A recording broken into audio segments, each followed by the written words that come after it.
Hembankan udang. Jadi wak cerita punya cerita. Hari ni kita nak masak udang kering goreng sambal lada wak. Ini udang keringnya wak. Ini ladanya wak. Ada lada setan, lada muda, bawang merah, bawang putih juga wak. Hembankan cobeknya wak. Hembankan lada. Hembankan udang. Benyang. Hembankan mecin. Hembankan garam. Hembankan nasi.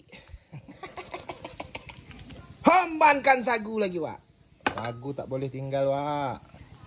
Dan di sini kita tengok udang goreng sambal kering kita sudah masak. Gila.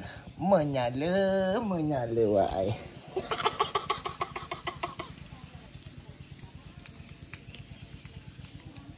Pertama ni hentam sagu dulu Wak, sikit Wak.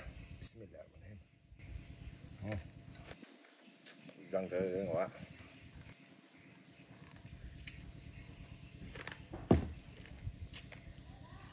Jadi Wak, sagu, nasi hari ni kita hentam semua Wak.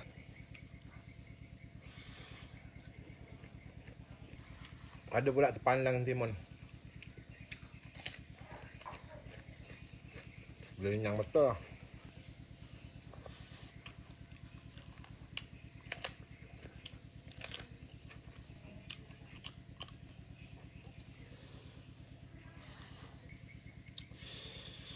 Gila Wak. Menyala Wak.